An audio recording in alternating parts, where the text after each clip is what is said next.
All right, let's go ahead and start the meeting at 6:34. Ooh, we got a little bells too. Sorry. You should do that every time. Yay! Let's start the meeting. Zach liked it. No.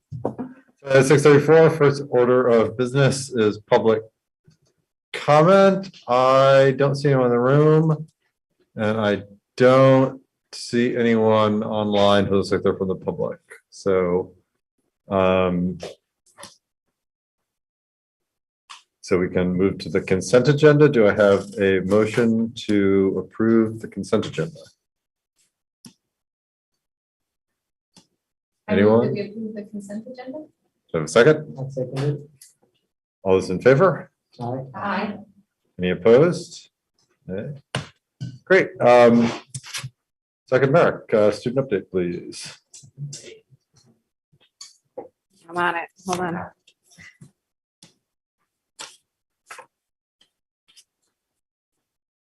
All right, so Zach's going to start us off with the agenda and then we'll alternate from there. Yep. So this is our agenda. We're going to start with a public statement from the representatives. Then we're going to go to our normal current events at MHS. We're going to talk about some feedback that we've gotten over the year, but with like a positive spin on it. And then we have our updates and our closing. That is our agenda. Alrighty, so yeah, just as Zach mentioned, we thought that we would put together a statement regarding recent events. So I'll go ahead and read that to the public and the school board now. So the wave of gun violence and associated threats over the past months and years is appalling. It is incredibly frustrating for our community and just our wider nation, world to continue for these events and tragedies to continue occurring. And in the wake of these recent events, we think it is crucial that we are conscientious as a community, both on what we notice and how others feel. Our schools should not be a target nor a place where anyone feels unsafe. Our school community should not be one where students or staff feel nervous being a part of. And there is nothing funny about so-called jokes. There is nothing funny about anything said that makes others feel uncomfortable. There comes a time when we as a community really have to come forward and recognize what is wrong. And we commend those students and staff who came forward at Montpelier High School over the past week. These are difficult times, and we believe that we really need to start asking ourselves, what more can and should we be doing to stop these tragedies from occurring again and again? How much more harm needs to be done before we take action on what we universally condemn?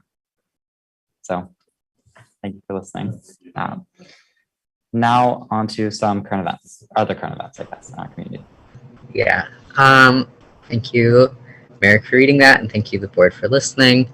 Our upcoming events are the MHS concert, which is tomorrow at 7 p.m.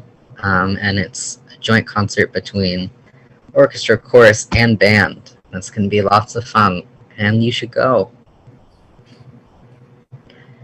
And coming up really soon is graduation on June 10th. So our seniors right now are about to leave us for their next steps in life. So it's really exciting and also kind of sad. And then another thing, June 1st is the beginning of Pride Month across the world. And that Pride Month commemorates the LGBTQ+ community, and the past and present fight for freedom and equal rights. And here are some different events that are happening in Montpelier that you should also go to, because there'll be lots of fun.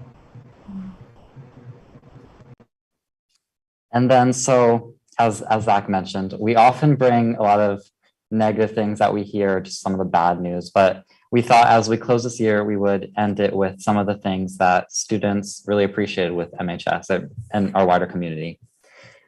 So at MHS specifically, I was getting a little ahead of myself, but people really appreciated having a morning break. That was a really nice time for people to get a bagel, get some food just in the cafeteria, or just hang out for a minute before their next classes. So I think that a lot of students at MHS in particular would really love to see that or something similar next year. And then something else that I say, and I'm sure many other students say as they've come through their MRPS experience over the years, is that our community is a very welcoming one. And I think it's a really strong part of Montpelier. And yeah. And then this is something specific for me, but I thought I would give a shout out to my English teacher, DMA. There was one summative recently where our class was doing essays, but me and another student, we thought that it would be interesting to do something different. So what we did was we did a little podcast instead, which I thought was kind of in your spirit, Libby. But yeah, we thought You will give to me, put on our social media site, I'll send it to you if you want.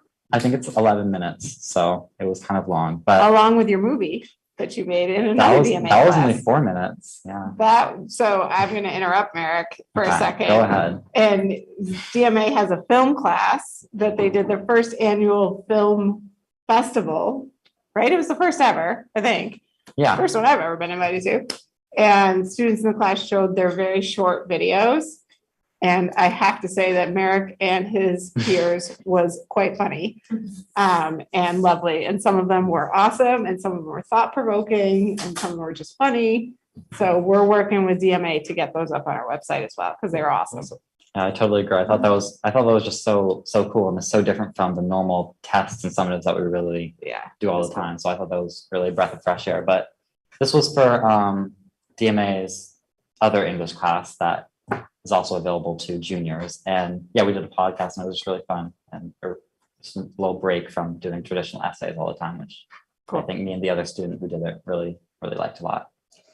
And then, yeah, just some other things that I think students across the district, and particularly in the high school, really enjoyed this past year was having more choices. I think this year in particular, with some project-based things such as the film and such as that alternative summative that I just talked about. And also something that I know students really enjoyed was having free lunches, free meals. This was like, I just know a lot more students were able to get access to school lunches here. And I thought that was really positive. And yeah, just all of our teachers, custodial staff, and administrators, we thought that we really appreciate them, and we thought we'd give them a shout out in our presentation. So thank all of you. And yeah, that was just some of the things that we talked about. And then for our closing and our updates, some updates on our curriculum discussions that we've been having with Mike Berry. We've discussed the proficiency system in MHS and how it's implemented right now. And then we're looking into polling graduated seniors to see, just to get like feedback from them and see what they wish they learned, what they thought was really useful, a bunch of different stuff to sort of gauge how they felt prepared for college. And then, yeah, looking ahead, we're hoping to, especially next year or the year after, so forth, looking to really help guide future student school board representatives, just like in that beginning stages of like, what should they be doing? How can they engage with their community? And just also certainly these presentations that I think that future student representatives should also do. Yeah, so just maybe kind of defining that a little bit more for them, and certainly working with the next student representatives to just like make sure that they're the best ones that they can be.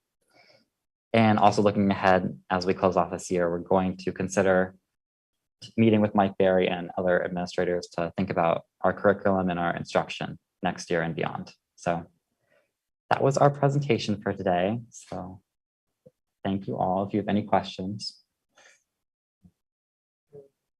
Yeah. One of the slides you had, you only bring bad news. Yeah. Maybe I'm off base, but we don't see that as bad news. We see that as good feedback from the students. So at least I appreciate that. I at least don't think that's hearing from students and hearing what the pain points are or where you think attention should be given is a bad news. Well, that's all. Yes. Thank you for that. I just think that it's certainly nice to also bring in Oh some no, I positive- certainly appreciated positive the thought. I just wanted to point that out. Yeah, If thank you you. thought that way, we don't at least think that.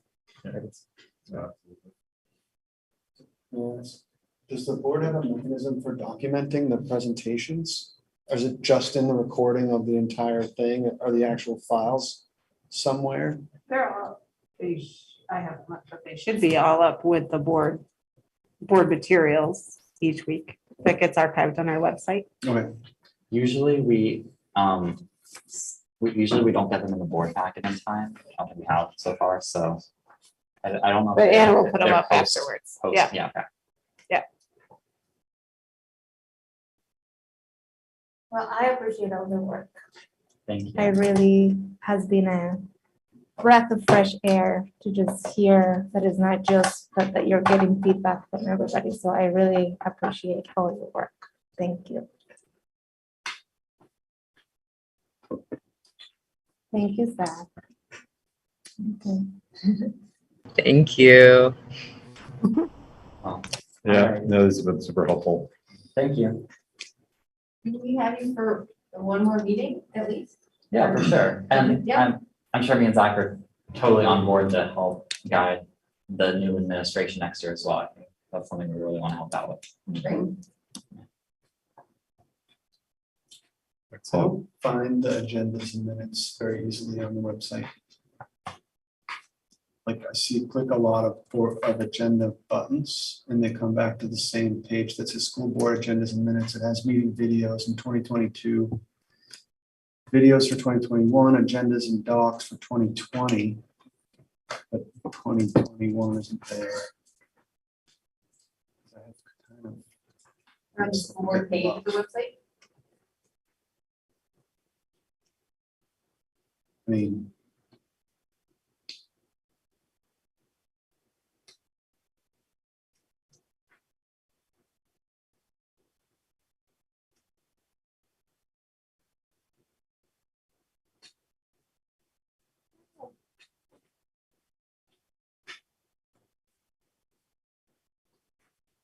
Yeah, strangely, I only see meeting videos on there. Yeah, that must be something. Okay, I can point it out to Anna. I don't think we need to take time with it now, No, I'm sorry. but I can point it out to Anna. Who runs this stuff. It was a couple of hours ago.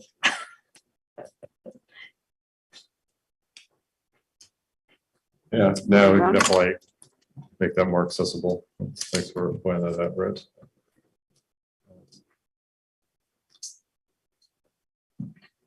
All right, the next item, any further questions from Mike or from Eric or Zach? No. Next item is Budget proposals. budget proposals. Do you want to give Mhm. a brief overview of, I know it was explained in the materials about what you're Yeah. looking for? So I would recommend to the board to approve a side letter that was in your packet to add 2 additional days to the MRESSA Employee Negotiate Agreement. MRESSA is our instructional assistants. And they, I'll give you just a brief history that is probably more information than you actually need to make this decision, but may be helpful. About 5 or 6 years ago, before the merger, Montpelier schools had 2 days of in-service prior to school starting. And the way that worked was one of those days was a school-based day and one of those days was a district-based day where, the superintendent got on stage and did a rah-rah speech and all that kind of stuff to welcome people back and had a breakfast and all of that kind of thing. 2 days is not enough time for before school in-service, so we changed the calendar. So we moved more in-service days to the beginning of the year for teachers. So now we have 4. Well, we have 3 with one of them being a parent conference to make it 4 prior to the school year. And when that change happened, there was the rah-rah day with everybody here in one place having breakfast together and with me on stage talking to people. Typically happens on the first day that everybody comes back. And then there were 3 more days after that. And instructional assistants are assigned to be here for one of those. So we made the executive decision to have them come on the day that was most beneficial to them, which would be when they're talking about students with IEPs and making plans, and with classroom teachers talking about students, because that's their primary job responsibility. However, that created a situation where instructional assistants were not feeling included in our district-wide climate because they weren't part of the district-wide, what they perceive as to be a celebration in the beginning of the year. So the only real way to fix that is to add more days into their negotiated agreement. So through several conversations with the union leadership and myself, we came to this side letter to ask for 2 additional days. The monetary amount that it would cost the district to do this is about $12,000. And it would be considerable goodwill as well in order for this to happen. So the instructional assistants will be able to come to that day where we're celebrating coming back together and be a part of the conversations about kids that are important to their work and being successful in their work. So my recommendation is to approve that side letter to a cost of approximately $12,000 extra dollars that was not accounted for in the budget process for FY23. So it would be an addition to that, to the budgetary amount for that, and I think it would be very well spent. Amanda? Is that from the fund balance? The 12,000? Maybe, maybe not. It depends on if we can hire all the IAs or not, which we haven't been able to in 3 years' time. So maybe, maybe not. If we are fully staffed, then yes, it would come out of fund balance. If we are not fully staffed, then it's just part of the salary line that we typically don't overspend on anyway. Okay. Other questions? Joe? Sorry. Oh, sorry. No, go ahead. I was just wondering if, it looks like their representative president would be able to sign on their behalf. Are you expecting any pushback from? No, so the process, how these kind of things go is that it's the union president's responsibility to go get feelings from the membership, which Joyce and Corey did. And there were some who were like, no, we don't want to start work earlier. But the vast majority of them said, yes, we want to do that. There's a lot of misunderstanding as to why they weren't there on that day, so we can't get around the contracted issues. Like, they are only contracted to work a certain amount of days, right? And so adding days alleviates that for them. So I think the large majority of them wish to be there, and according to Joyce and Corey. How many people? Approximately. We have approximately 30 IAs across the district. Okay, did you want to? I was just wondering if you don't have the answer, that's okay. But do you know last few years, the salary line, has it come consistently under? Yes. Yeah. Do you know how much? I don't know how much Okay. exactly, but I do know it's been under because we haven't been fully staffed. Yeah, that's what I figured. Since COVID, Yeah. it's probably going to be down. Yeah. But before COVID, has it been low or? Well, that was only 1 year of my tenure. So I believe my first year we were fully staffed, but I'm not positive. I don't remember it being a struggle to coverage that year. Okay. Oh, is that true? Well, who knows? I mean, it was 4 years ago. Who knows? Yeah, is it true that only 1 year of your tenure has been Yeah, non-COVID? That's Yeah. crazy. Okay. yeah. Other questions? So this is for the beginning of next year. It's gonna be rolled into the budget for the year after that, or? Yeah, that's a really good question, Seiji. So typically what happens with side letters, next year's a negotiation year for this particular union. So typically what happens with side letters is the parties have already agreed on that language for the contract. So therefore it just gets rolled into the next year's contract, and it will get rolled into next year's budget. Okay. Yeah. So it will just become, if you approve a side letter, then it just basically becomes part of the contract, unless it specifically says this is only for this school year, which this does not.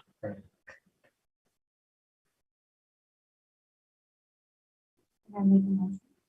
Yes, you may make a motion. Please do. I make a motion to approve the side letter. The side letter? For the additional days. To add 2 additional days to instructional assistant. Have a second? I'll second it. Any further discussion? All those in favor? Aye. Any opposed? Great, passes. All right, I'll have Anna send that to you to sign. Yeah, You're the one who perfect. needs to sign it. The second piece on there is we've been, as the board is well aware, that we've had some substitute teacher shortages across this school year. And we, like many other districts, are recommending the hire of some permanent substitute teachers for the 2022-2023 school year.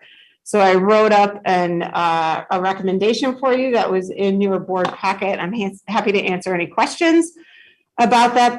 The skinny is basically that we would be looking to hire, we may not be able to hire, but we would be looking to hire 4 permanent substitute teachers, technically 1 for each school. However, if there's not a need for a substitute, let's say in Union Elementary School, who has quite a bit of subs and doesn't typically have a sub shortage, that person would either pick up work that needs to be done at Union, because there's always something that needs to be done at a school, or if there's a greater need in a different school building than that at MSMS, let's say, then that makes 2 subs available at MSMS for coverage purposes. It's just something that the principals can rely on. Currently, the principals are spending 45 minutes to an hour each day. That's how they start their day, finding coverage for their classrooms. So it would give them back that time. We'd have people we can rely on. We would write, and it would be under an MOU, not under one of our union contracts, but under a memorandum of understanding that would provide healthcare, because we would have to under the ACA law. And it would also give them sick benefits and all that kind of stuff. We made the salary range based on what we pay a typical substitute teacher for a day if they have no experience or no licensure. So that starts at $125 a day. So we just basically multiplied it by 178 student days to get the low end. And then the high end is what we pay a long-term substitute who does have to be licensed by law to cover like a family leave or something like that. That's how we got the high end. So we made a range for ourselves so we could base the salary that we offer on experience with substitution or teaching in general or experience in our district, as well as licensure status. So we kind of had that freedom and wiggle room. So the high number, while it's kind of eye-popping at $166,000 or something like that, it wouldn't be $166,000. That's just the high end. If we got 4 permanent substitutes, all who are licensed and have experience teaching, that would be, which is kind of a wish list. That's just the end range. We don't expect that. We don't generally use our entire budgeted line for substitutes, which is around $131,000. We certainly haven't this year, although teachers are covering for other teachers, so that comes out of the substitute budget right now. So our plan would be that we'd hire, see what we are going to pay them based on licensure status and experience, pay out, use the substitute line first. And when that gets used up or when that gets zeroed out, then we would use the fund balance in order to cover the rest of the balance. We can't anticipate how much that might be because this is so new to us. So it would definitely be a pilot year for the system. But we think it may, even if we can get 2, it would alleviate some of the burden that we have right now in finding guest teachers for our classrooms. But I'm happy to answer any questions that you might have after that recommendation that was in the board packet. I have 2. The first one is, how often are you able to foresee need so that it's not like so that the principal has an idea of what the need might look like next week, or is it usually like a day of thing? Yes, and. Yes, and. So it's in ReadySub. Yeah. We contract with ReadySub, which is a software company. And so I can go on and see the absences that are in the system right now for each day next week, but who knows when your kiddos get, as you well know with small twins, right? Yeah, Your kids yeah. could get sick at 4 a.m. and you gotta figure it out. But, so does it seem like that these roles might be into some of these are the high priority needs of those principals that we can see are coming up in a way that allows that flexibility. You know, Yeah. if you have somebody that you can count on Right. That knows your building, knows your culture, maybe you want to prioritize where you want to put them. Yep. And if that is a possibility, that seems. We could good. certainly do that. Yeah. I think I would leave it up to the principals to make their best discretion as to how to do it. Typically, the classrooms, particularly at MHS and UES, classroom substitutes that are in there, the job openings that are in Ready Sub for, a week or two in advance, those in a typical year get picked up where there's not a whole lot of trouble with substitutions. The challenges come more for RVS and MSMS. We have very few subs for our middle schoolers. That's kind of, Shocking. that kind of leads into the second question is the possibility of moving between buildings. Is that something that is in any contract right now, as far as going as far as RVS? Is there any precedent for any staff going to or from RVS? Yes. A little bit. Yes, there is. We moved an instructional assistant from Union Elementary School to RVS a couple of years ago. It's an involuntary transfer. Yeah. So in our contracts, we have language around involuntary transfers or just transfers in general. Because being such a small school, 1/4 of this, well, I want there to be more people in there to provide the highest quality education possible. I also recognize that having that availability across the district, not necessarily just tacked to a building, is more valuable to the district. I think. Yeah, and quite, I put in for 4 because it's my wish list, right? So you all can say, no, we're go for 2 or go for 3, and that's fine. I don't think we'll be able to hire 4. I think that's wishful thinking right now. And so if we can hire 2, then we will make a judgment call as to where those 2 need to go. It might be that they report to central office every morning and we send them out to the place that has the most need. But this is so new in a pilot that I'm not positive as to the answers right now. Thank you. Yeah, I think it's a great idea, and a good example of, trying something that we've never done before to address the challenges that you're facing. And I'll say I really liked the idea of them being sort of assigned to a school because it felt like they could really get into the school culture and really know their fellow teachers and the students. But I also understand that really the purpose of this is to fill the gaps. So I understand why you would maybe have somebody be between schools. I'm pretty surprised that the substitute line in the budget is only $131,000 for a whole year.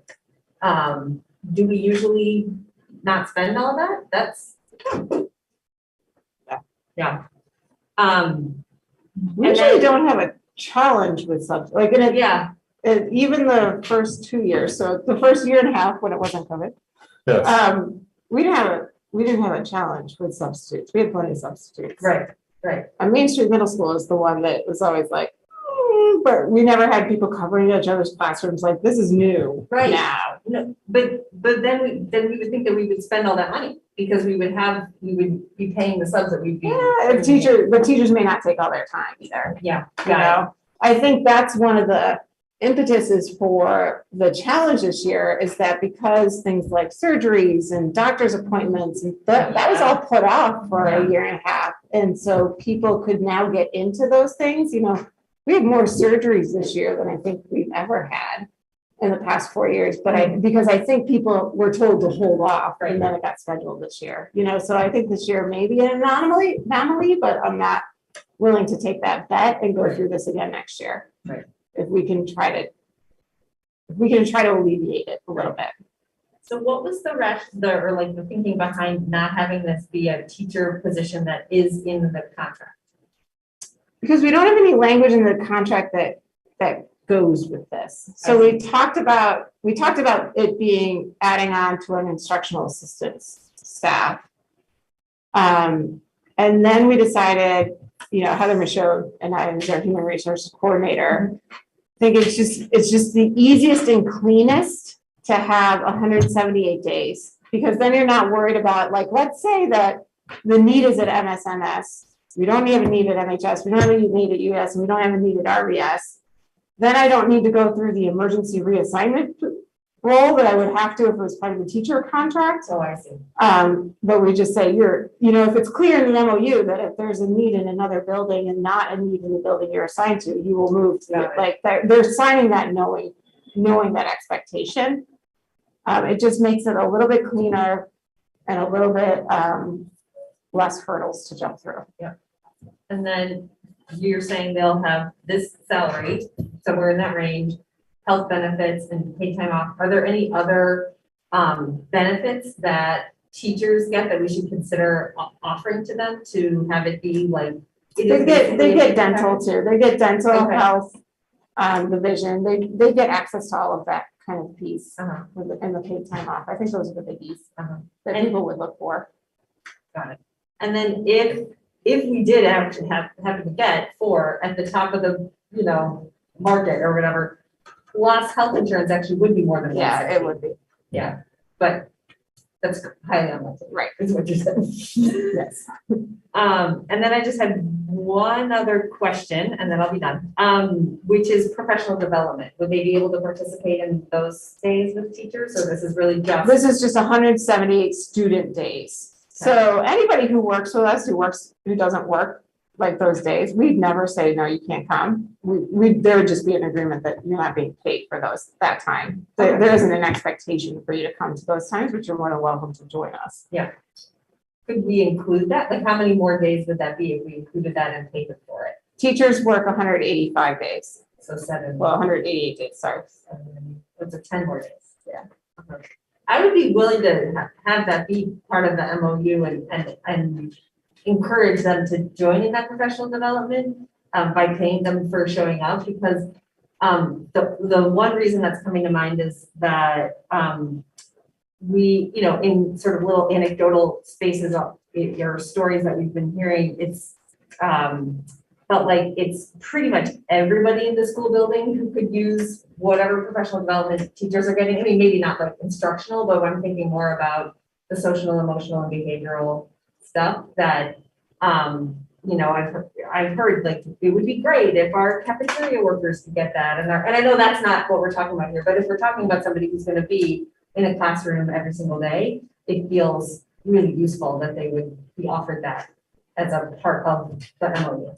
So I'd say that is the purview of the board to decide on. What?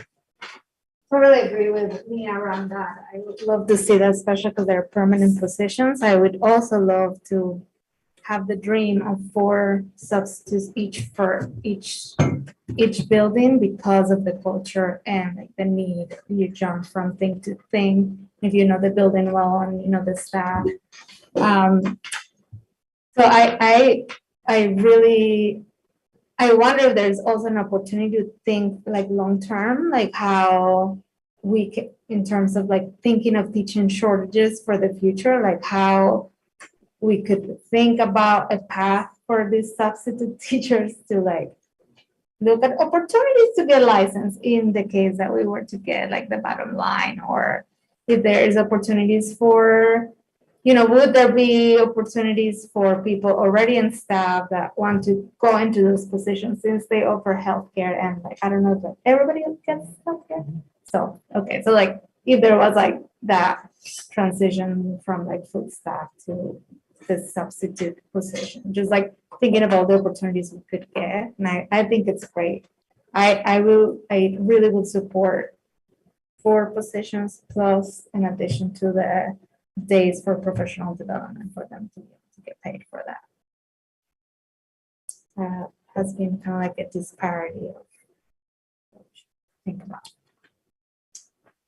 Perfect. Yeah, I also agree with you. I think just based on everything that me and Zach have heard over the past few months with students, I think it would be really great to encourage that professional development among anyone that is going to be teaching in a classroom, I think. Did you? Yeah, I agree with what's been said. I think the extra 10 days would be good to make it feel like one team as opposed to 2 different teams. Almost like just including the IAs for the extra 2 days instead of the same thinking. And I happened to be speaking about this with a high school teacher over the weekend, and we said, why don't we have permanent subs? That's a great idea, so. We were talking about it already, and then when I read your email. You can go back to that teacher and be like. Done. I got it done for you. So, I mean, my question wasn't practical, which is, who would apply for this position? And are there gonna be people, because I know that, you know, it's a. Yeah. It's a good market for teachers, so it seems like a lot of aspiring teachers are probably gonna get actual teacher positions. And the salary might be somewhat low, given the time commitment, to say, semi-retired teacher who, you know, I want to come back for Yeah. years and something like that. So, Yeah, I think there's two audiences. There's one audience who I just, you know, a person who we have a common friend sent me her resume today, who wants to get into teaching but doesn't have any of the licensure or education. Like, she's been an outdoor educator, right? She works for Outward Bound or something like that. And we've actually had a few of those who technically in Vermont standards are not qualified for a license, right? But they've taught in a different scenario, and so this gives them experience. Yeah. And if they're on a year-long salary, they can use it for their experience and transfer review kind of thing. So there's one audience, small, but it's there. It is there. And then the other is people like, there is one person in our community who's a phenomenal sub. He was an IA for us. Doesn't want to be an IA. He doesn't want to be attached to a kid. He doesn't want that type of responsibility and didn't enjoy that work specifically. However, he has said to me, if you just had a permanent sub, I'd do that. You know, and he happens to, this particular person has to be an artist, you know, and has other side gigs kind of thing. And a substitute has very low demand, right? Outside Except for of your time being every in day. class, yeah. Yeah, exactly. And you can attack your side gig in creative ways outside of that 7:30 to 3. So I think there could be, I mean, I could just be, you know, shooting that's- rainbows, yeah. glitter and unicorns at you right now, but there could be an audience for that based on the side gig economy and where we are right now. Yeah, no, that makes total sense. And we're not seeking 30 people, we're seeking Right. yeah, 2 to 4. ideally 4, yeah. Right. And even some of the subs too, right? Like that might Yeah, want yeah. to like get into that 7. There are some parents who sub for us at UES in particular who sub for us every day. Yeah. I mean, that's what they Exactly. do. And so this might give them more permanency in that position and the opportunity for healthcare. I know if you're in the gig economy, the opportunity for healthcare is probably pretty big. Yeah. You're the chance of healthcare. So I think there is a small chance that we are competing I'll with apply. lots of different districts. You're looking for a career change? So if they're not on if they're going to be subs, and potentially look at becoming teachers and get licensure at some point, would that create, is there any way to think that they're not going to be in the contract, not going to be covered by the union, and they're just off their own, so that kind of creates that tension? Because they're not on contract and they're not covered by those, you know, union protections and that's it. Because they're just. I don't think the two around future career goals, Okay, I don't think there's any conflict there. okay, Or at least I can't see any. I can see only benefits there. Okay. Because they can use that experience as being hired by a school district and being in a school building every day as part of the review process for their experience, which is something that licensing takes into consideration. would the union think otherwise? No, I've talked to the union about that and they're all for it. Okay. They're like, yep, go for it. Get as many as you can. And the financial side of it, you taking the current rate and giving the salary, but then I think Mia mentioned that the health benefits and any other benefits are on top of it. So that's, subs don't get any of that. So that's an additional thing that you would need to cover. Right. And that's not a small piece either, right? It's not a small piece. No, you're right. And so I think that defining that end amount that was quoted in your in the recommendation that I gave the board, the 160. 160.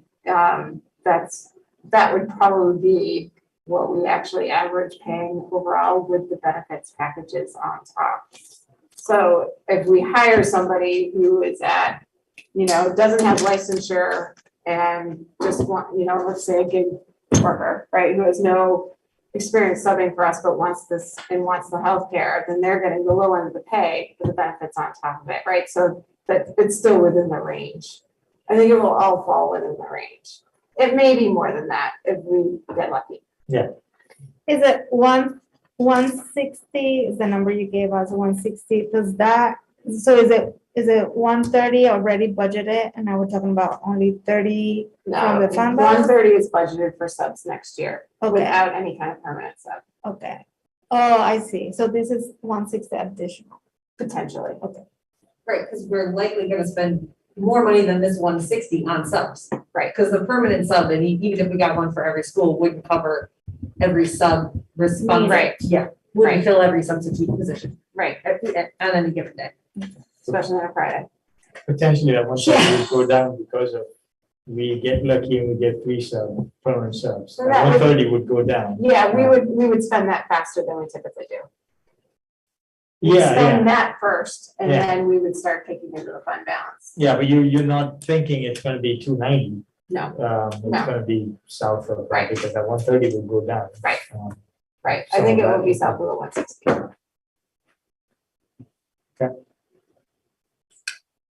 Other questions?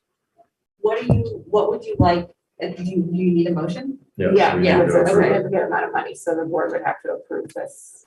Yeah, and you'd also, if we want to add 10 days, we'd have to approve 10 days, and my guess is, I would suggest we give Libby the option of offering it, but not mandating it, because I could see someone who's got a gig saying, no, I don't take those 10 days and work on 5 parts. Well, I mean, I think, sorry. I would just say, let's have it be the expectation, that this is what we're, right here, we're saying a guarantee of 178 days. We would just say a guarantee of 188 days. This is the work. This is the work. You're a teacher in our building all year long. This is the work. If you added on Those days, I numbers would would take change, out right? 2 of them, because 2 of them are parent conference days. Yeah, I mean, my only thought is if it's a struggle to get, I would rather have substitute coverage that the school needs than knock out a couple candidates and be in a situation like we are now, because I'm just not sure every person in the category that she said is going to be interested in this is going to want to sit through trainings. They may or they may not, but if it's not We can put a stipulation that, should you wish to partake in service professional development days, you'll be paid for them. But Joe's. Joe? Yeah, that might make me feel better, because I'd hate to defeat the purpose in part, which is to make sure that classrooms are covered so that teachers can take advantage of professional development. Sounds like that was one of the many reasons why we need substitutes, so I'd hate to defeat that purpose by requiring those same folks who are gonna cover those classes to go to those trainings. But I love the philosophy, and I like that idea of having it be an option. Well, But those PD days that are in there are not, it's just if I want to take some other PD opportunities, correct? Like now for the district's PD days. Right, so what I understand you're asking for is, for instance, the Martin Luther King Day, where we are working on, all the teachers are together, working on restorative justice and equity work and that kind of stuff. That we would want any employee to be there. Yeah, so I think it's like, based on how Merrick said, it's like, it's kind of developing that culture of like, we're here together, especially like those specific trainings that have to do with some of the frameworks of the district around whether it's equity, restorative justice, students with disabilities, whether it's all of this, that if you're a sub, you are having that same culture in your classroom for one day. that you kind of know what those frameworks are, which is what you use kind of in those 3 days that are district-wide. So they have at least the framework for that, so I don't think it should be an option. I think Yeah. it should be part of. Yeah, but if you don't have permanent subs, then you're getting subs in where it's getting called randomly, so you don't have that anyways, right? You have a permanent sub in each of the school buildings. Yeah, We're but not the talking way about the they're, other the stuff. way they're doing subs right now, you don't have subs that are going to professional development No, training. that's, But Yeah, that's sure. not, but we have a permanent person that's in the building doing random things, covering classrooms or things like that. So I hear the concern, Jim. I just wonder how much anybody who would be seeking a job, like how much they would actually, if what we put in the job description or whatever is 186 days, they probably are not listening to this debate we're having right now and going, oh, well, it could have been 178, so now I'm not going to apply. I don't know. It just feels like, it doesn't seem like too much of a reason to, I don't want to be like, I'm not worried about it. It is a job seekers market right now. That is Yes. true. And it's kind of like somebody who's attracted to this position in the first place is somebody who's interested in working in a school. And we're just simply saying, as the employer in this district, this is what the expectation is for working in our schools. And I'm all in favor of employers setting the expectation that we should set. So, I don't know, I mean, my thought is that, oh, sorry, Zach. oh, sorry. Sorry, Zach. No, it's fine. Yeah, I would just sort of affirm like what Mia and Amanda have been saying, as well as a lot of other people have mentioned. Like, I know from a lot of personal experience, like with substitute teachers, that there are certain issues that they're not trained on, or just certain like norms that they're not aware of, and that can be really uncomfortable as a student. And I'm sure they could learn that within time within being in the building, but I think it would be a lot more comfortable for students if that was already a baseline. And if it's like 8 extra days, I'm not a job market expert, but I think that I think that if they're already wanting to be in the building, I don't think like 8 days is going to be a lot more stress or setback. I don't know, I hear everyone, I just really want to reiterate the point that getting substitutes is really hard, it's a big problem. It's a hurdle. This is a job that has I think a slim demographic that's gonna be interested. And a lot of those people are gonna have flexibility, and even in your own job, 10 extra days off can make a difference. If this is a, do I do this or do I not do this thing? I'm kind of confused So- about how this would work if it's a government position, it's a salaried position, or it's not an hourly position, right?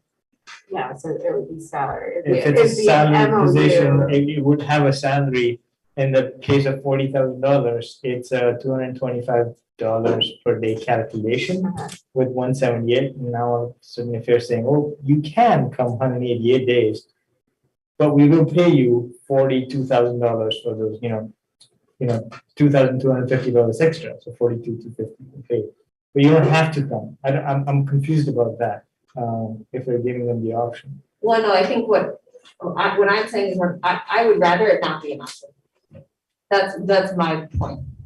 So now we'll offer, say, $42,000 and say that you have to show up for these 188 days. Right, but they'll be saying 186, because 186, I mean, the calculation would change slightly, but that's, the point is that we'll say that, hey, we'll pay you more, but we need those 6 days more, 8 days more from you.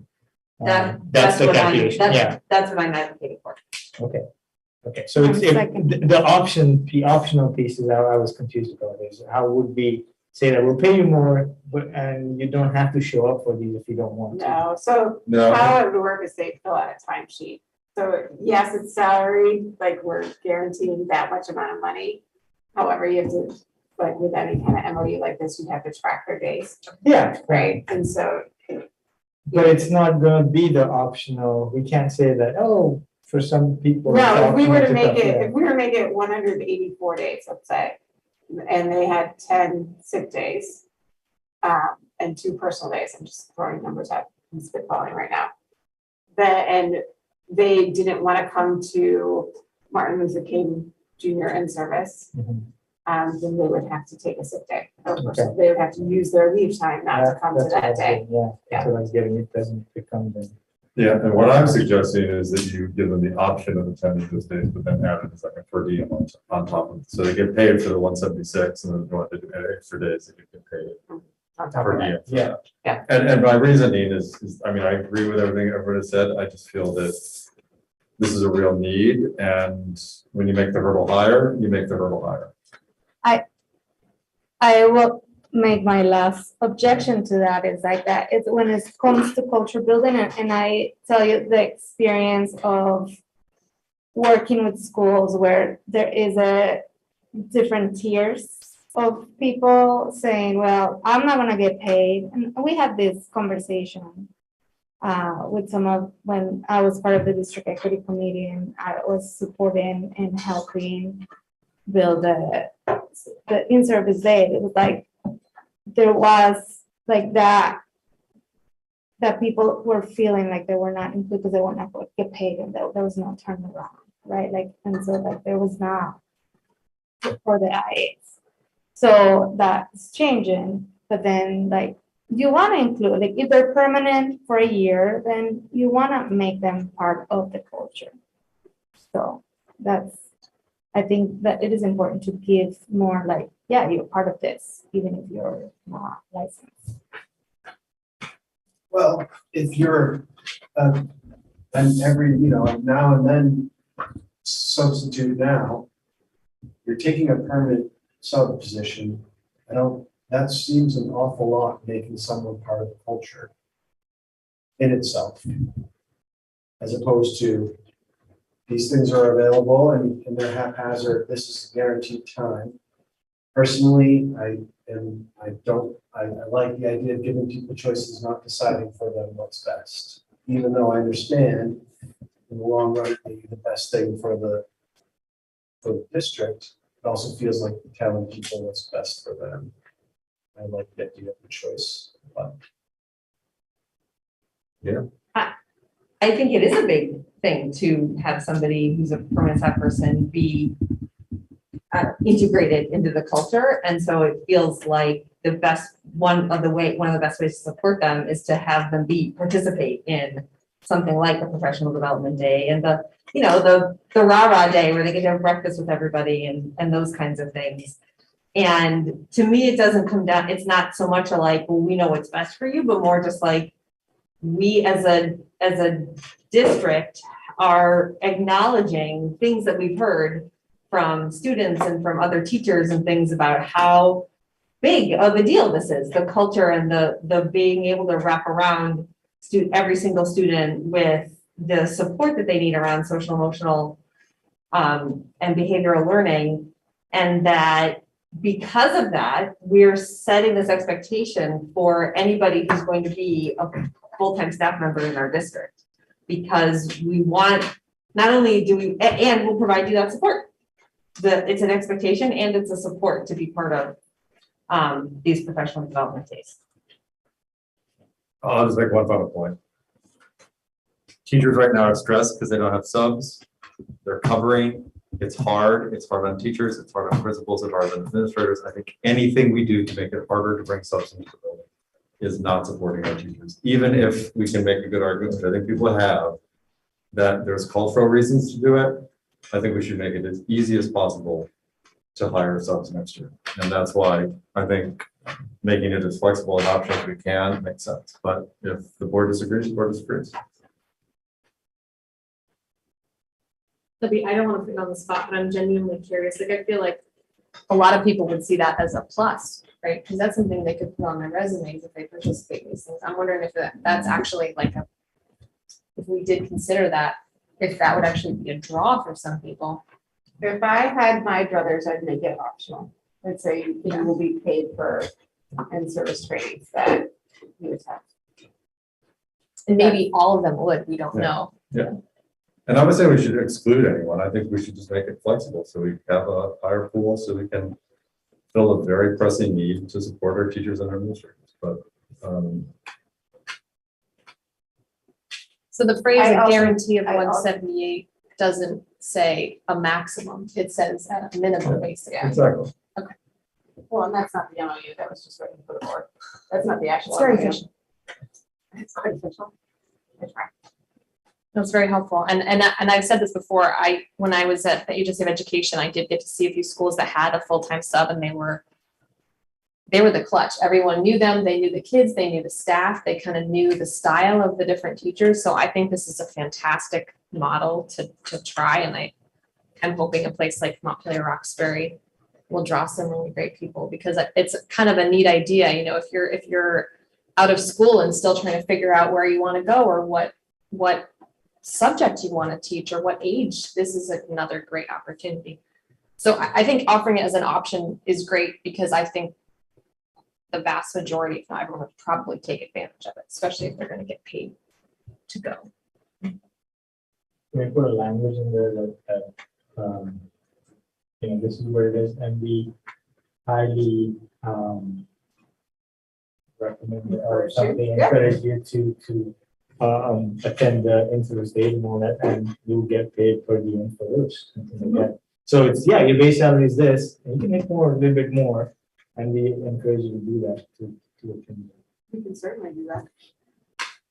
I have a practical question. So you have a sub in a classroom that is having some conflicts. How are they, and this is a permanent sub that knows the kids, knows the classroom, like how are they being trained around some of all these overarching goals and that the district has? That's not a simple question to answer because we don't have them currently.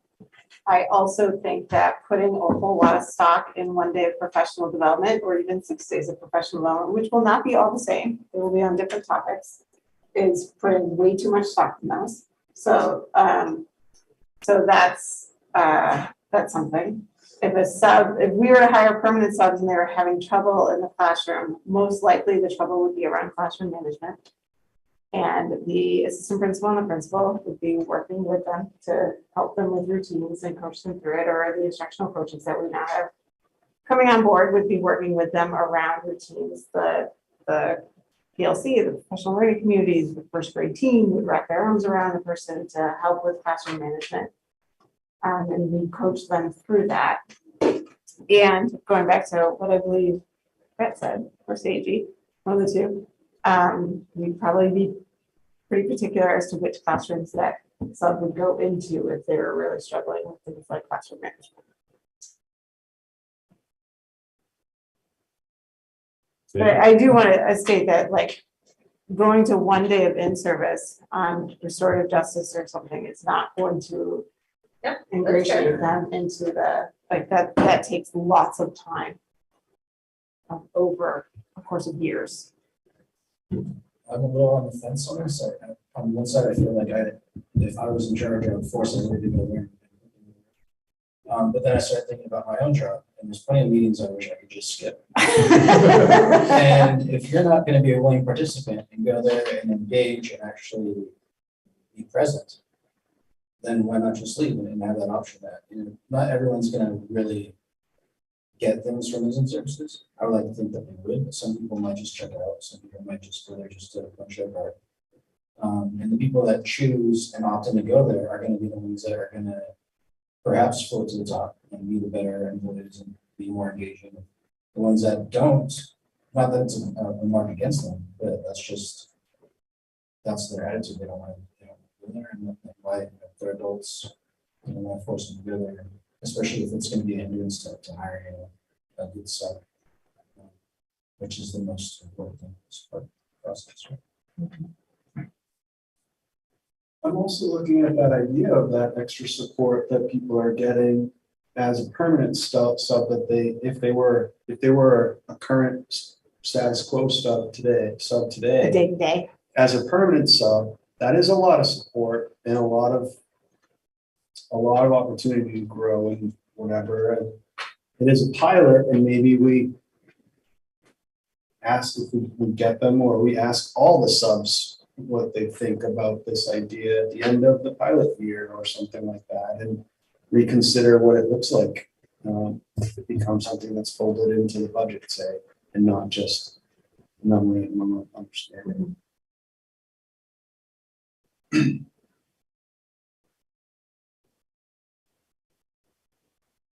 That's a good question. If this is successful, then this could theoretically become part of a future contract or budget cycle, or knowing that it's hard to predict. But if this is a successful model and you find people to do it, these are a lot of ifs, then this could be part of how the district operates, if this is like a regular setup. I think that's the other part that's just making me, I want to make sure we're not creating a separate system that might have any more inequities than it already does to the contract. Because like maybe at some point, if it has more benefit than someone who's under contract, I don't want to lose somebody and have them take this. I don't know if that would happen, but. No, we talked about that. We, our instructional assistants in particular, right? So, but we did that math in the last negotiation cycle with the instructional assistants, because in that cycle, we added language around substitution. And so they get additional money on top of their typical paycheck if they're asked to cover a class with instructional assistants. So it doesn't work out even, you know what I mean? Like, this is not going to, it could draw an instructional assistant who may not want to be an instructional assistant anymore. I'm not saying that, but what I'm saying is it's not monetarily better or worse than being an instructional assistant.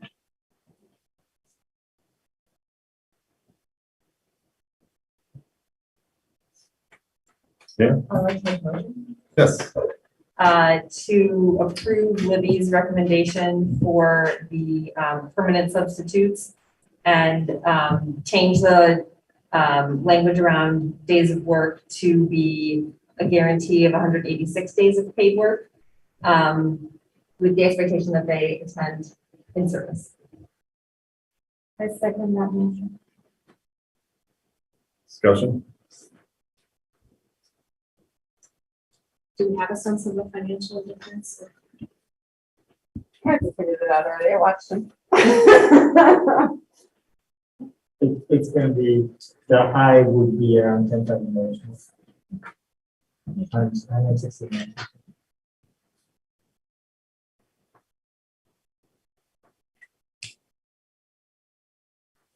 I would make the recommendation that it may not be 186 days, but that it would be less than that, because some of those days are working with, you know, special educators working with classrooms. Like, some of the in-service days are not professional development. I gotcha. It's very specific teacher collaboration about very specific children. Gotcha. That this position would not be a part of the discussion. So if you think about in-service days, it's probably, you know, you could think about it from an IA perspective. They have 3 additional days now. Now that we've Tonight. moved it. Yeah, after tonight, they have 4 additional days to their contract. And so maybe it's 182 days instead. So that takes out the parent conferences, it takes out the, you know, Jim and I talking about very specific kids, it takes out those days, but there is still days of opportunity there. In addition, I think the most thing that the board members who have spoken so far in favor of adding on days are mostly concerned with equity, restorative justice practices, those kind of things. That professional development, with the exception of MLK Day, that is the one day that we have promised to focus on that, in addition to the half days. So if somebody is a substitute in our school district and we're paying them for a day, then they are staying for that full day. So that eliminates, but that's not an in-service day. Sure. That is a full day of work for teachers and substitutes. So I would recommend that it's not that full time because it's putting way too much onus as to exactly what happened. I mean, there's some of that time during Sure. in-service that teachers are putting their rooms together. Sure. You know, that's not they don't, permanent subs don't need to be there for that. We Sure. don't need to pay them for that. So you're saying the adjustment would be 182, 180, 182. 180, yeah. So I'm good with amending it so that it's not actually a number, to give you the flexibility of meeting what you just described, and simply saying a guarantee of 78 days of paid work, including the expectation that they attend in service, the professional development dates. Professional development, yeah. So what we're really talking about here is a difference of maybe 2 or 4 days. 4 at the most. 4, so it's 182 instead of 178, which, sorry, Merrick, I see you have your hand up. I just want to point out is also reducing potentially the height of the hurdle that Jim is concerned about. Wait, so when you say expectation, you do. Yes, yes. My motion is that it is not optional. Okay.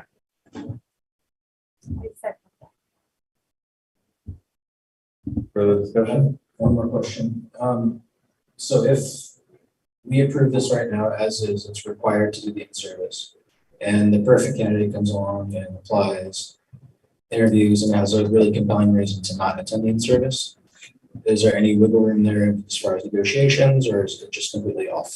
Not with the current motion, but Well, for a motion, my answer would be you have to take your sick time or personal time. Right. Yeah. Which any teacher, that's the Right. case for any Okay. teacher, if they, right? Yeah, which they have 10 days of in this, according to this MOU.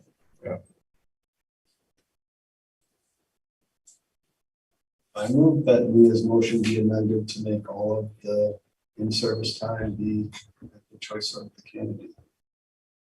That's such a motion. Is that a motion? You amend her motion? Amendment to. Oh, it's just a- not, This is purely for show. I'm not. Right. Do I can only, I appreciate maybe you that. can only You have amend to your own restate it. motion? Yeah. I don't know. I think you can always amend your own motion. Yeah. Sorry. So you would make a secondary motion, I believe. You'd make a separate motion. Yes. Can there be 2 motions on the same? There can be 2 motions and we vote on But can one you or just the other. vote back on one and then?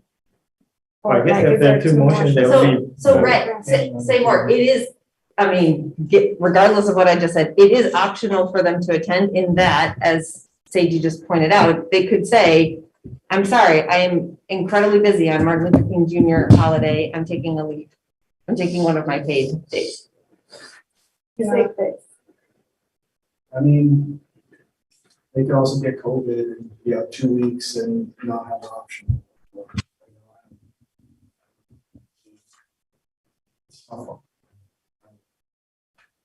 So what the motion you proposed, that was not saying a set amount of days, that was giving Libby the, like, basically authority to say which days, right?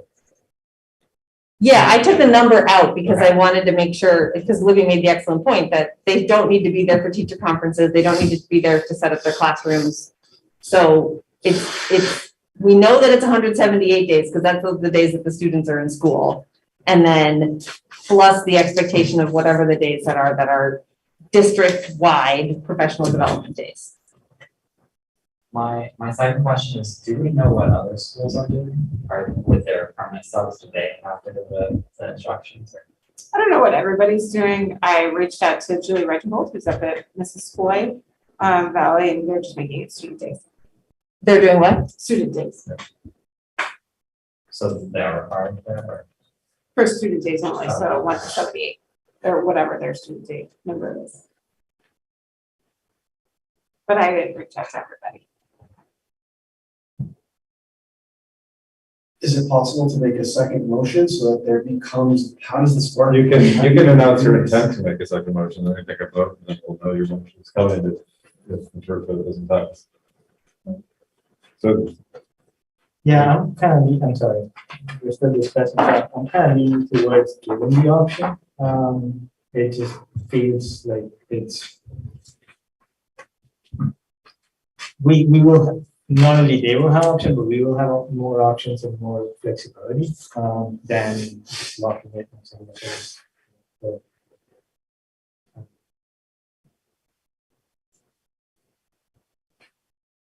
I just feel like it could be up to whoever's doing the hiring to communicate how it's gonna go and then decide on it, I guess. I don't know, instead of sort of, we don't even have a number of days or we're sort of concept of professional development doesn't have a clear number of days, especially for this role. We're not sure exactly how they're all gonna play out next year. They didn't all play out this year the way they had been planned last year. And so it's, feels. to me, there are a lot of unknowns that I just feels like the more unknowns we have, the more flexibility we need. Can we split, Yeah. can we just split it? One motion to like approve the 4 permanent positions in each of the buildings, and then another motion to approve the NIA part of adding this professional development days, and then you just vote yes or no, and that's it, instead of like putting it all together. Is that like for me, like I really feel strongly that they should take those PD days, especially MLK Day and all those like framework PD days. So like, I don't want to have to vote no on the whole thing, but I feel strongly about that. So like, if you guys don't, that's okay, but I want to be able to have the option to approve the 4 permanent positions and then have the option to say no. I think it's a cultural like thing for every staff member should be talking about microaggressions, including support and subs that are going to be here. Every, put in a bus person, like that's just part of the work that we need to do. So we can do that. Mia would have to pull her initial motion and then offer, and then someone else would have to offer that motion. And then we can. I think another way to handle it would be to just vote on this one. If it doesn't pass, then we make another motion that is probably. The question for Amanda though is, would you vote? Well, I guess you could be on record voting for one and then talk about it. I would To be vote clear, for though, Mia's motion right now as is, yes, to be clear though, the board doesn't decide what we do on those days. exactly. Oh, Yes. correct, yes. Right, so Yeah. I hear It's very just whether we're banning it. clearly, an expectation of what those days will be, and they may not be that focused, so, and again, I want to reiterate that 2 days of professional learning, or 3 days or 4 days, does not change behavior. Yep. Right, so. No, I totally agree with you, Libby. It is also though, like not doing, it feels like not setting that if there's more about it, it feels to me about like we're setting an expectation that this is what it is to be a full-time teacher in our buildings. But you're absolutely right, that, being at a training doesn't, does not, the change make. The work is not the workshop, as Right. one of my favorite Yeah, trainers. and while these people will be full-time in the building, the purpose is for them to play the role of substitutes for full-time teachers right now who are absolutely out of their minds because of the lack of substitutes and need that support. So getting them that support to our full-time teachers, to me, is the priority, and making that as easy as possible is the priority. Yeah, And that's yeah. how we support our teachers, and sometimes it's not perfect. I think the point that you and I disagree on, Jim, is the hurdle. You see it as a bigger hurdle than I do to say this is a requirement of the job. So I think I'm not disagreeing that we need to support our teachers and that we need this. I think this detail here of the size of the hurdle is where we disagree. Yeah, no, and I agree with that, but I think, I don't know, anyhow. Should we vote on Mia's motion? Right, so Red didn't formally make a motion, correct? Well, let's He vote on just the one. founded, it wasn't seconded. So what do we have to do? Can we have 2 motions on the table? So theoretically, you made a second amendment, right? Or that you didn't formally to go from the 186 to the 182? Yes, Okay. There was no 182, right? The days were pulled I out. have, thank you for the Yeah. clarification. I have removed the number of days, other than the 178 that's in Libby's recommendation. But then. But I have, yes, amended my motion. But then if you, I'm sorry, if you pull the days, the motion would be to give Libby the authority to figure out how many days, as long as the professional development days are included, is that? Do you want Is to that just, clear definition of professional development days, or? do you want to restate a I'd fresh love to. motion? I'd love Okay. to. I move to approve Libby's recommendation for hiring permanent substitutes with the addition of setting an expectation of attending district-wide professional development days. I second that. Discussion? All those in favor? Aye. Opposed? So how many was that? I think we're tied. All the ayes. 3-3. Well, Three. half. You're a half, well, Yeah, there's nothing in Jill's book that says you can be a half. I haven't read Jill's book, but I'm pretty certain of that. I can do one, but you guys are. So the on two. motion does not pass. Yeah, Well, well, no, was it it does. 3-4? No, It does, Okay. because it's 3 against 2.5, I guess. yeah, well, and I can vote to break tie, which I. But it's not a tie. I think I can vote, it. Can I? I don't believe you can be a half vote. So it's But 2 if against everyone's worth 2 votes, and I'm worth 1 vote. Oh, That's what it is. that's what you're getting at. That's what it Sorry, is. So I'm it's sorry. just a lot of Oh. votes. Thank you. It's not a half vote. I'm sorry. I Part forgot about of that. the agreement. I had forgotten about that, right? 5 Thank you. against 6. You are a whole person, you are a whole person to me. I know. Right, can So the you- question is, can I vote? Yeah, if not, then no. I think I can vote if it's decisive. What? Because I'm an elected member of the board. Yeah. And the chair usually doesn't vote unless the vote's needed to make it Decisive. decisive. I will vote no. Okay. We can double check that, but So the motion does not pass. So then we would need another motion. I will make another motion. I will make a motion, 2 motions. One is to approve the 4 permanent positions. Well, you have to make one at a time. Just one of Okay, them. so I'm making 2 motions, one at a time. The first motion is that we approve 4 permanent sub positions, 1 for each school district, For each school. for each school building, sorry. School. Yeah, that's 1. I'll second that. any discussion? Those in favor? Aye. Opposed? So that motion passes. So the recommendation passes. Not a recommendation, motion. Right. To accept the recommendation. My motion to include 4 permanent subs, 1 in each school. And my second motion I'm making is that we add professional development, district-wide professional development days to the permanent sub MOUs.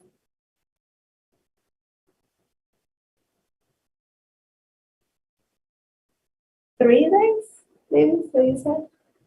I was just counting in my head. Oh, sorry. Let me pull up the calendar.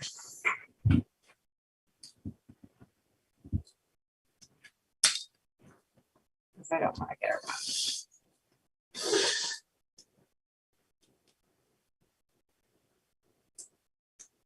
wrong. Okay, so next year, next school year, then, there's 1 district day in August. There's an in-service day in October, but that is typically a building-based day. There's a parent conference in October. Martin Luther King Day is a district-wide day. There's parent conferences in March. And then the early releases are district-wide. So any early release is not covered under this. Those are- It's not considered an in-service day. It's just a full day work. So that equals, as I'm looking at the calendar very quickly, it equals 2 days.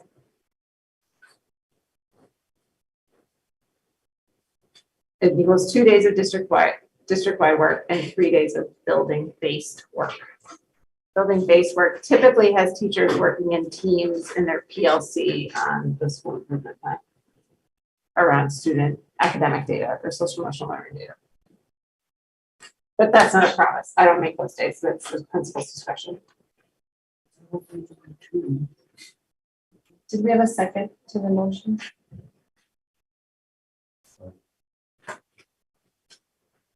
So the board feels a little bit better about that, only 2 days, is that we added several more early releases next year. We added like 3 more early releases next year to have more time to work as a district faculty. I still feel really the option to having the option for video or the administration to say, hey, we really encourage you to come for this and you won't get paid. And even though I know it's 2 days, it's at the beginning, people are going to see that $42,000 and then go from there. I would hate for us to preclude them from participating, and I'm worried if we don't Yeah, address that, we've actually removed that. I would see it as a perk that they would get to participate in these as paid days, and I don't want to preclude that from happening if these substitutes do want to participate. So I'm worried that if we don't address that, we've actually. so I thought that was the thing, that if they do participate, they get more money on top of the salary. Is that So assumed under? Yeah. I think, Okay. I thought that was, maybe I That was was wrong. but I thought the that was idea it. they would Yeah, get it's paid like- for that time. That would be the pitch to whoever is Yeah. candidate is applying, that, hey, this is the $40,000 or $42,000 a salary, and we have in-service days that you can attend and we'll pay you for those. I think we'd even encourage them, say, we'd love to have you. Oh, yeah, we encourage you to do that, We'd yeah. love to have you come. But, if you want to take those days off, it won't count against your leave and it won't get paid for. But that also gives the principals or the administration the flexibility that, oh, we'd like, even though we had said that the 2 service days, we would like you to attend this third one, because it's really going to be benefiting all of us, and you're going to get paid for that. So those will be 8, right? If they were. Yeah, that could be, in administration's purview of offering whatever extra days that they want to offer. So we don't lock them into just 2 days or 1 day. Did we have a second to Amanda's second motion? I'll second it. The discussions, basically, we had the same thing we have presented, but in 2 parts. Could you restate it one more time? I'm sorry. Sorry for that. Make a motion to add professional days. Require professional development days for the permanent sub positions. Second. All's in favor? Aye. Aye. Opposed? So who are the ayes and the nays? I think it's 3-2 I only heard without you. 2 voices. Yes, 2 and then 3 Gotcha. without Jim. That's what So name I is, don't, think. and I looked it up, I can, the chair in more than 12, the chair can vote always. I'd like to make a motion to make sure that we offer and encourage, but make it voluntary for permanent substitutes to attend all professional development opportunities. And pay them for it. And Absolutely. Would you include that in your motion? But I'm Mama asking, I was said- asking the question. yeah, I want, if I come in, if I'm gonna come in, I should get paid. Yeah, absolutely. I mean, the same way as everyone else. Yeah. But maybe I feel real crappy and.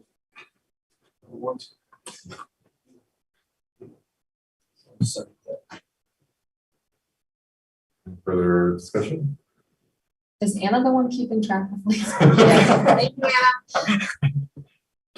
Let's hope so, Jill. If not, she's My got a scribble's thumbs up fine. at me. She's got a thumbs up. She's good to go. Thanks, Anna.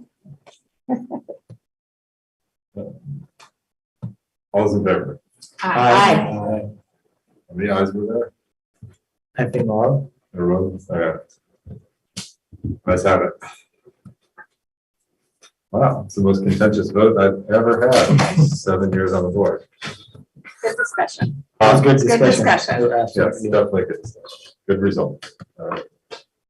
Now, and thanks for, those days would not have even come up as an option if it was brought up, so. Cross our fingers that we find people now.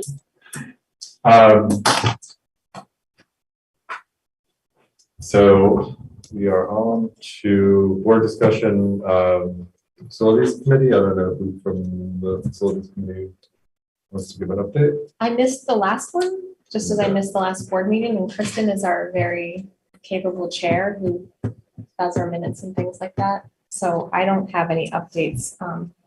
Do we want to reschedule for when Kristen can make it? Why don't we do that? Because I Yeah, and would, there were meeting minutes too, so there's a little, Yeah. the Yes. building tours have continued.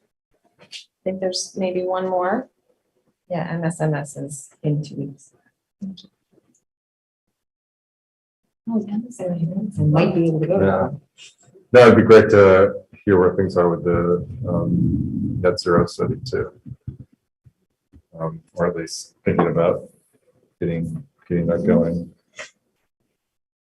Okay, so we can, we'll reschedule that soon. And then retreat planning with the draft agenda. I've heard from a couple of you. Amanda can elaborate more, but she had some great suggestions about maybe kind of doing the brainstorming around committees, just and having some report out from the committees about their work plans and how the work, and discussing how the work plans merge. Also, Amanda talked about, what horizon do we want to look at on. She suggested a 2-year horizon, or at least a 2-year far lookout, maybe a year lookout with a little more specifics, just to give more direction. And also, when the board turns over, there's a bit of a game plan already, both of which I thought made sense. Mia had a question about ground rules and parameters and talking about that tonight, which I think we could. I was just kind of thinking of, something like the respect ground rules, take responsibility for what you say, don't blame others, use empathetic listening, be sensitive to differences in communication styles. You make sure you ponder what you hear and feel before you speak. Examine your assumptions and perceptions, keep confidentiality, which we can't do because it's a tough meeting. And obviously, trust greater truth comes with diverse perspectives. And then some others that I think are good ones, come prepared, be present, start positively, follow the agenda, create a inclusive environment, make space and take space, be solution focused, assume positive or good intent. And would love other suggestions about things, but just kind of agreeing on, which I think we'd kind of try to do anyways. And then I think Libby had some suggestions about some kind of protocols we can use to, like sticky boards and whatnot to, organize, the brainstorms. So it's done in a way where we kind of, go in small groups, probably by committee, come back, put our stickies on a board and then, discuss priorities. And then other things to think about.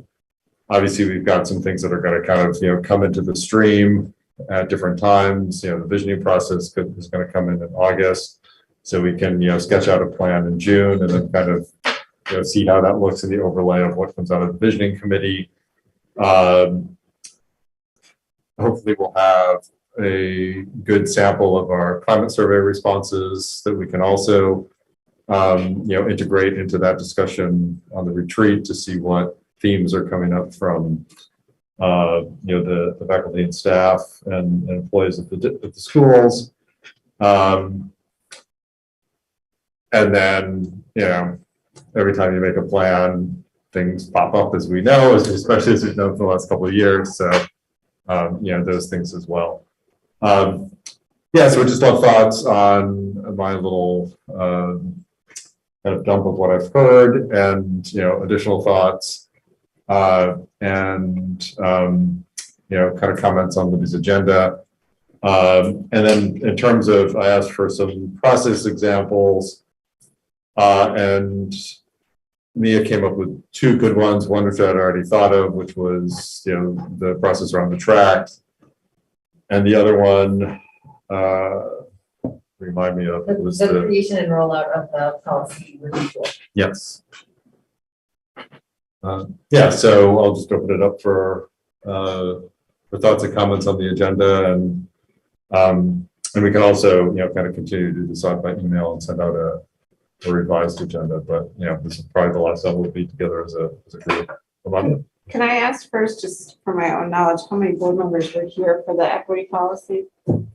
Just because of the way the protocol is designed. No, Not the equity policy, the equity, the tool, the rubric, just because the policy or the way the format I'm thinking about right now, you need a history.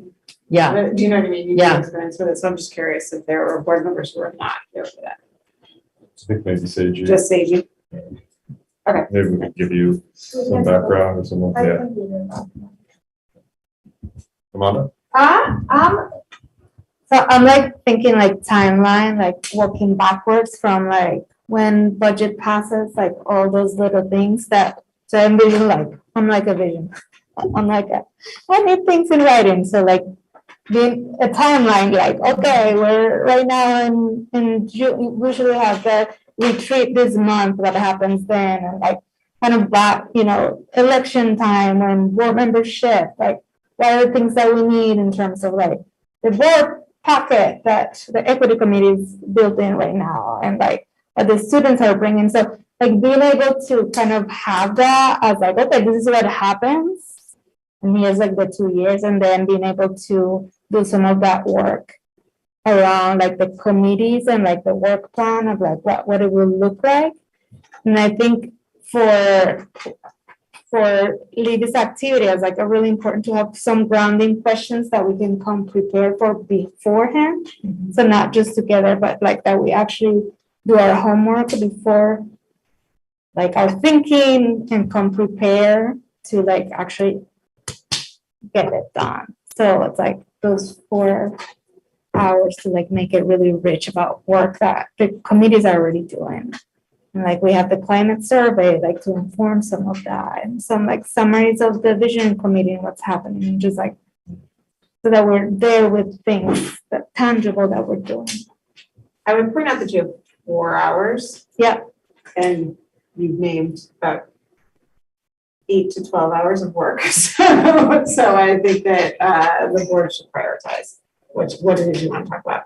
wait, on that clarifying question. Yeah. When you were just talking about that timeline, this, Yeah. when we were doing this, were you saying it would be helpful to have that written down as a grounding, like we'd have it to look at as a piece of information for the discussions that we have? Exactly. So that we know, so if I'm following your line of thinking, if we know, hey, there's all this work that happens to make the budget happen, we shouldn't really plan to do a whole lot of other work as a board. Maybe committees could, but during that 2-month period or whatever. Okay, so seeing that as a visual to help inform our conversation.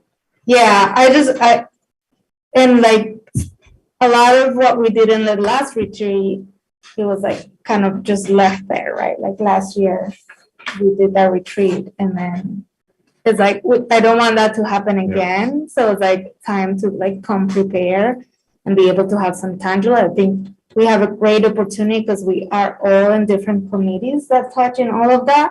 like, we're already doing the work. I mean, I'm in the policy committee and the equity committee, and like we meet a lot. We're doing a lot of work, so I want everybody to know where we're working. And I also want to make sure that we're getting all of us in the same page about what that work could look like in the next year or two, right? Like, so I think it's really important.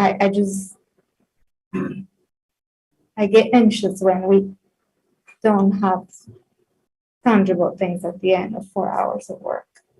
And then we also have the 2 hours in June 15th, so it's really 6 hours Yeah, to synthesize. to synthesize and to get there. I'll be quick. I really like the idea of taking the time to go through our processes. I think that's really important. I'm glad that's in here. And forgive me, were we not going to get any update on the visioning committee, or did we decide that's too much and it'd be premature? We're moving that to August. Okay. Yeah. Thank you. Rick?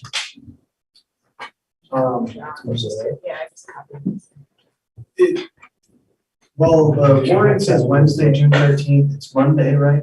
Yeah. Monday. Yes. Yeah. Is it possible for the committees to put each committee may have an idea of what their sort of plan might look like for the year, or is it possible for, I mean, I know Mia's done an awesome job with the superintendent evaluation committee, kind of adjusting that plan.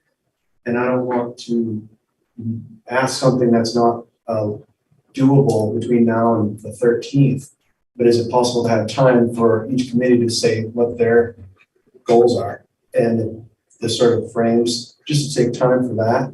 And then maybe we really take a really defined time for each committee and then greater board or something, like somehow to limit it so that there's a way to acknowledge some of the work and some of the changes and some of the adjustments without spending a lot of time debating what that should look like. And I don't know how we would offer feedback to those processes if we really define that time, but maybe a way, because I'm really interested in, I want to know how each committee is going to improve their work and what they're doing. I think everybody's trying to, but I really am interested in as much time as a whole group with this sort of building, culture building part that I hope that I heard was part of the last one. Maybe it's hopefully part of this one. I don't know. Yeah. Yeah, I am in agreement on the basic idea. I want to make sure that we're using language that we all understand to be the same thing, because I think there is a big difference between coming with some goals or ideas of goals and coming with a plan. And in fact, let's set some goals before we make a plan. So I wouldn't want to expect any committee to come to the retreat with a plan yet, because we don't know what the goals are. So I just want to make sure that we're just saying, like, using the same language and sort of like this, being on the same page.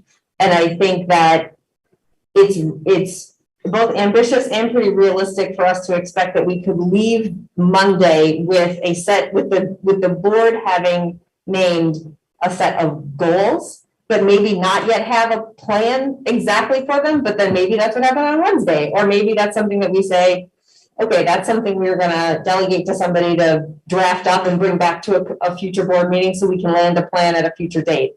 So anyway, I just wanted to make sure we're all talking about the same thing.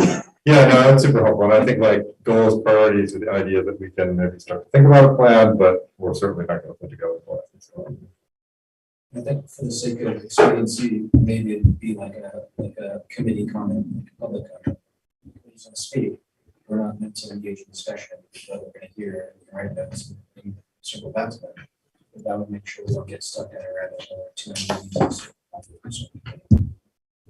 And maybe to make it even more specific, we could ask, say, each committee's that our task between now and then is, as a committee, come up with that sort of vision, like what's our pie in the sky of what the district could achieve at the end of, we're saying 2 years out.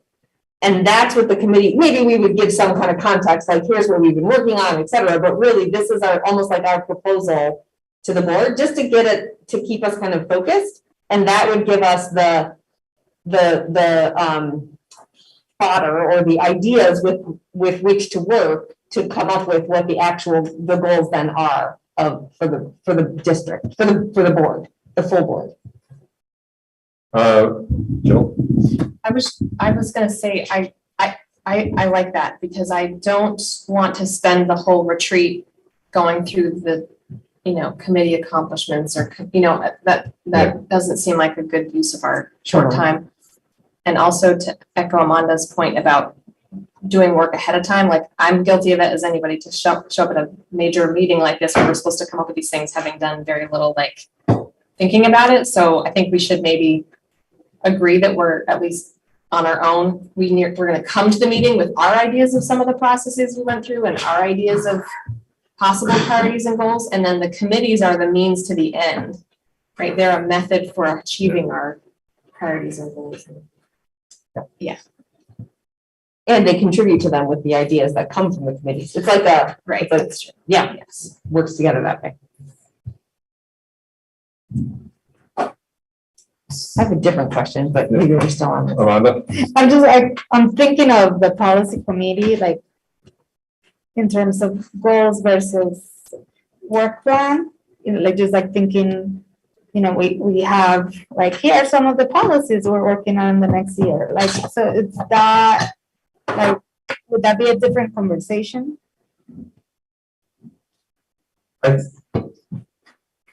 This is just my opinion, but I think there is work that committees do that are not like completely in line with maybe a goal that we would set as a board. So, and my example for that with the equity committee would be maybe the new board member packet. I don't think we have to have it be a board goal that by the end of 2024, there is a new board member packet, or 2023 or whatever, but the equity committee could still work on that. Yeah. And I don't know, did that answer that's just my opinion. And I don't know if I even answered your question. We'll talk about it in the retreat.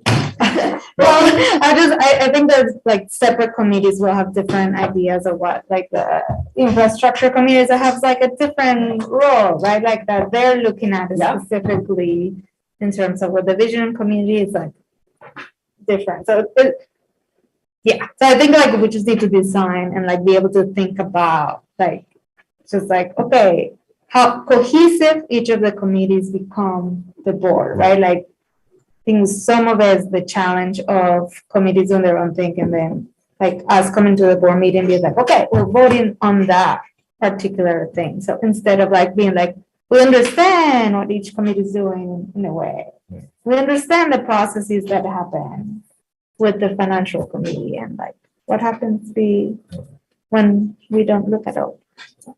Yeah, no, I agree. I think report outs is not a good use of time. I think one thing that I think is important is getting kind of like a shared sense of where like, the three, I'm just going to use three because it's not a number, the three goals, priorities the board wants to set over like a 2-year horizon. And then a sense of, do the committees have goals and priorities, or are they just doing, because, the more we can kind of get the committee's work to align with those bigger goals, so it's all pointed in the right direction, with the idea that there's going to be some work that might either just need to get done or, be aligned with those goals, but not in the, sexiest of ways. Like the board member packet, I think could align with certain goals. Also something that needs to get done, but, it could just align with the idea of, it could be kind of a broader equity thing of, making sure that board members are onboarded properly, and then we've got, information accessible in one place, et cetera. So I wonder if maybe one thing we do is have the committees just be prepared to kind of share what, not their work plan or what they've been doing, but kind of why they're doing it, like what they're working towards. What is their work trying to achieve without spending 15 minutes talking about what that work is. Yeah. And just have like 3 to 5 minutes per committee. And do we have a range session of like ideas for those committees, just like to put out there? I wonder if we kind of do that so we get a sense of where the committees think they're going. And then we kind of brainstorm where the board should be going. And then we kind of sit back and we say, okay, or where the committees think they're going, where the board thinks the board should be going, and you know, where do those align and where do those not align, and do we have a shared sense of goals, and are the committees working on things that align with those goals? They're going down a rabbit hole.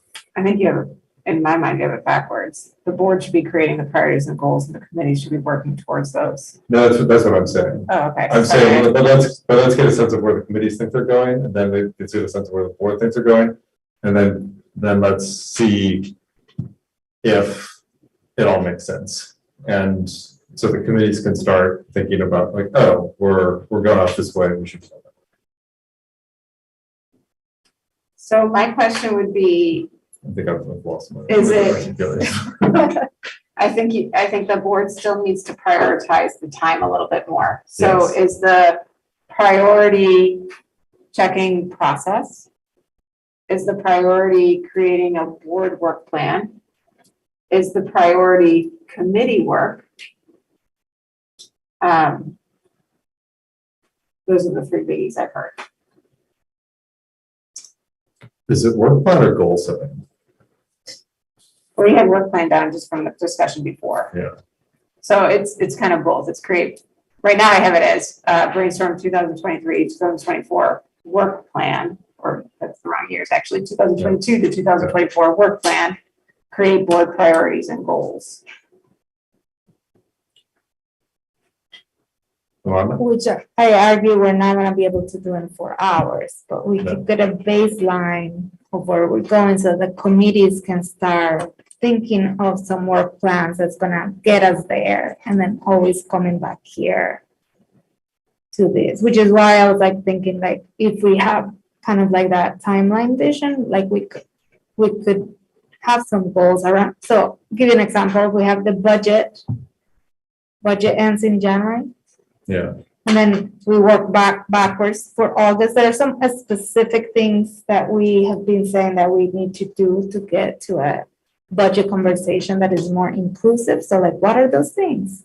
What is that goal? And then how does it relate? We need to form another committee that's like supporting the finance, just thinking. So I think that it's important to like, we're not gonna be able to do our work plan in those for all that. But just to take that example a little further, in my mind, what we could do is come to an agreement as a board that one of our priorities for the year is to run the budget process in a more inclusive way than we have in the past. That's something we could, through discussion, I'm not saying that is a decision we would make, but it's an example of a decision we could make through discussion at the retreat. Yeah, so my thought here, and also the time priorities, we should probably prioritize setting priorities and goals.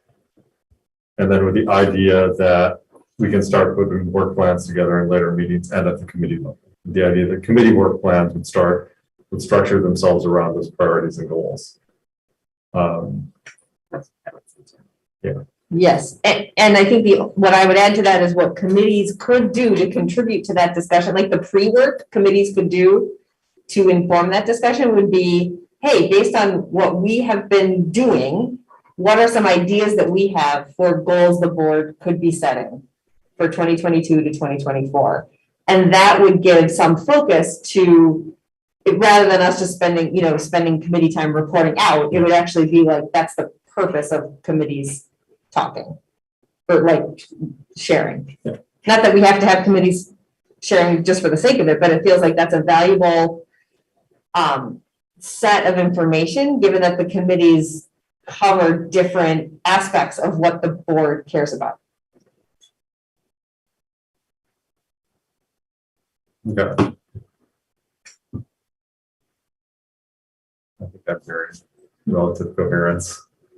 So does the board want to work on the process check? I would love to, if we can, It feels like we could do both, Yeah. and maybe we just pick one process. Maybe we and- swap them too. Again, I have a protocol where you can work on 3 at a time, but you're not actually like everybody's not diving into. 3 at a Gotcha. time. Do you know Okay. what I mean? Is that the word cafe thing? Yeah. Okay. I think it's important because I think we're a very new board. I know it probably doesn't feel like, and you're not particularly new, but I still feel even 2.5 years in, Newish. new. And so I think we've learned a few lessons and learned a few things where we would like to all kind of get our bearings of ground rules and sort of processes.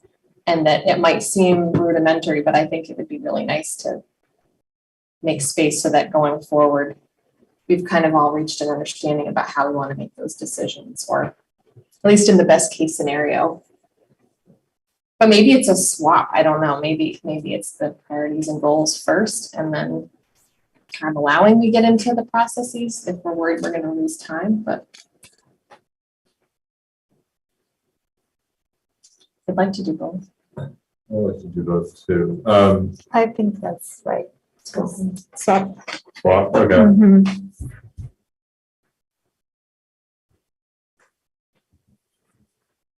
Sorry, what are we swapping? Just having the Setting priorities and processes. goals first and then doing some process. And then just so everybody knows too, we'll get lunch at noon. So, Oh, that was one of my questions. yeah, so yes, we'll adjourn at noon, but then I hope you We'll have an will hour, stay so- for lunch together as well. Huh? I was gonna say, you're more welcome to stay till 5 o'clock. Yeah, it might actually be better to continue a process discussion over lunch than a substantive one. Or we could, It's culture building, Jim. Gotta yes. eat. Yeah. We gotta work together. I get hangry. We have those hours in the, but yeah, we, All right, anything else about the retreat? And feel free to keep bouncing ideas by email, especially about process examples that might be worth exploring. the only question I have about the climate survey is, do we want to have an executive session around that? Or no? You can't. We cannot?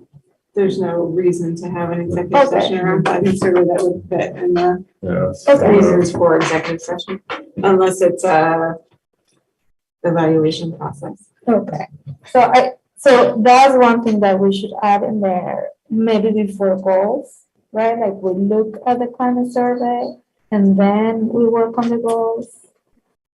And that, What? And we, as we talked about the equity committee meeting this morning, we could have that for the board to see before Monday morning. So that could be part of what the board, as individual board members, we spend some time digesting the climate survey results before 8 a.m. Monday morning, the 13th. So how much time would you like to add to the agenda for the climate survey? Do we need to add time in the agenda? Can we? Sounds like Uh, pre-reading. Yeah, that's what I was Okay. thinking. Yeah, That that's would- what- that You would- want discussion time around that? Yeah, that would kind of inform what each board member is bringing to the voice discussion, that may. But That's my it- hope. Yeah, so it's a Okay. pre-reading, is what I It's was. mandatory, not optional. There you go. Tuesday. you don't get paid for And it. no per diem for it. Yep, you're maxed out, and you're Unless I'm $1,000 for the using year, Sadie. Damn, I thought it was 59. So you want to get that to us, by, this is a Monday meeting, yeah? So Yeah, Anna will probably get this out on Thursday or Friday next week, so. okay, yeah. Do you guys want me to grab some coffee and pastries from Capitol Grounds or something? Would that be- We've got it covered. Okay. All right, thank you. Coffee, you need it. Right. Merrick, Is the board retreat Monday? Yes, Next, the 13th. Okay. Not the 6th. And me and Zach are allowed to come? absolutely. yeah. Do you need a note? You know, you need Probably to- not. Okay. I'll just let them know. You just let me know if you need a note.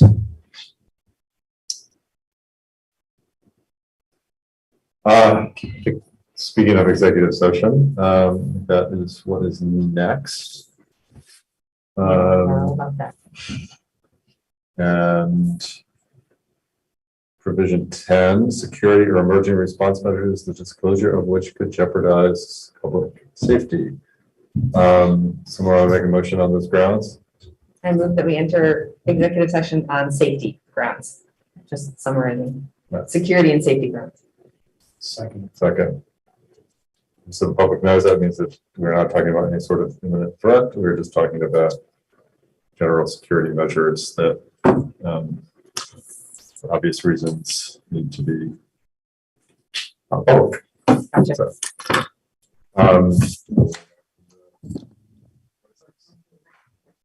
And will we need to come back in here to publicly close the meeting? we won't. No, we actually, Okay, no, so- we just can open the 1.6 door. Right. And let Anna know when we adjourn, Yes, exactly. so she can put it in the minutes. Okay. So please feel free to pick up the orca stuff. Yes, yes, please. Yes, thank you. All right.